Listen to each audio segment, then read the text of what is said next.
আজ শনিবার 7ই আষাঢ় 2024 সালের 22শে জুন, কন্যা রাশি, কন্যা লগ্ন, ভার্গো সাইনের জাতক জাতিকাদের দিনটি কিন্তু এক প্রকার বেশ কাটতে চলেছে।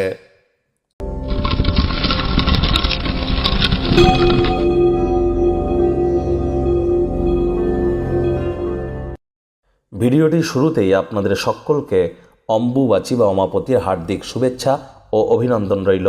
আজ কিন্তু আবার স্নান যাত্রা উৎসব। অবশ্যই আপনারা স্নান যাত্রা উৎসবে অংশগ্রহণ করতে পারেন। আর আজকের দিন থেকে শুরু করে অন্তত 2টি দিন 24 তারিখ পর্যন্ত কোনো প্রকার মন্ত্র জপ করতে নেই। কোনো প্রকার নতুন ক্রিয়াকলাপ, বিশেষ করে জমিবাড়ি কেনা বেচা বা সিগনেচার করা কোনো নতুন ক্রিয়াকলাপের জন্য এগুলি করা থেকে বিরত থাকুন। আম এবং দুধ যত বেশি খাবেন ততই কিন্তু বেটার এই সময়ে।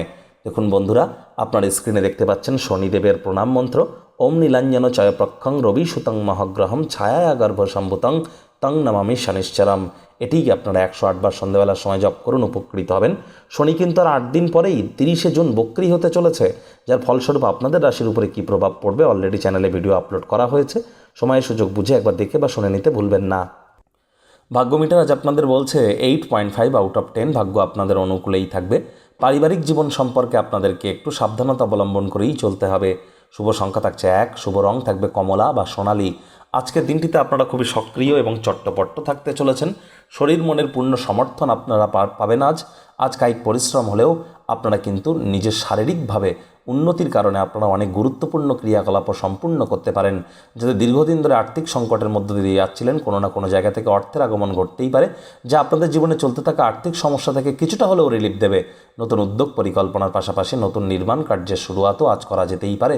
চাকরিজীবী যারা আছেন তাদের অফিসের পরিবেশ এক প্রকার বেশ, বস কলিগদের সাথে ভাব ভালোবাসা বাড়বে, কর্মে গতি অনুভব করবেন। নিজের মেধা দক্ষতা ট্যালেন্টের দৌলতে প্রশংসার পাত্রপাত্রীও কিন্তু আজ আপনারা হতেই পারেন। রাজনীতিবিদ যারা আছেন জনসংযোগ বৃদ্ধি করুন, সমাজে পপুলারিটিও ইনক্রিজ করবে। শিক্ষার্থী বিদ্যার্থীরা যে কোনো প্রকার পরীক্ষা প্রতিযোগিতায় অংশগ্রহণ করলে অবশ্যই সফল হবেন। উচ্চশিক্ষার জন্য যারা বিদেশ যাত্রার কথা ভাবছিলেন, ভাগ্যদেবীও আজ আপনাদের পক্ষেই আছেন। সন্তান সন্ততি থেকে থাকলে তারাও তাদের কৃতিত্বের দ্বারা আপনাদেরকে গর্বিত করবে। প্রেমিক প্রেমিকা স্বামী স্ত্রী উভয়ের ক্ষেত্রেই বলবো, আজ দিনটিকে যতটা সম্ভব রোম্যান্টিক করে তোলা যায় সেই প্রচেষ্টাই আপনাদের করা উচিত। অবিবাহিতদের বিবাহের যোগ পরিলক্ষিত হচ্ছে। যারা প্রেমে পড়েননি তাদের জীবনে স্বপ্নের নারী বা পুরুষের আগমন আজ কিন্তু হতেই পারে। একটু প্রচেষ্টা আপনাদেরকেও করতে হবে। শত্রুপক্ষ বিরোধী পক্ষ খুব একটি শক্তিশালী থাকছে না। বন্ধুবান্ধব আত্মীয় স্বজনের উপর নিজের মতামতকে জোর করে যেন জাহির করতে যাবেন না। ছোটোখাটো ব্যাপারে অন্যের বিষয়ে ভুল ত্রুটি ধরার স্বভাব থাকলে ত্যাগ করুন। বাড়িতে পুরনো দিনের কোনো জিনিস দেখতে পেয়ে খুশি হতে পারেন। সেই জিনিসটি পরিষ্কার পরিচ্ছন্ন করতে গিয়ে সারাটা দিন অতিবাহিত করতে পারেন। মাত্রা অতিরিক্ত অতীতে যাওয়াও কিন্তু ঠিক নয়। বর্তমানে পা রেখে ভবিষ্যতে এগিয়ে যাওয়ার নামই তো জীবন।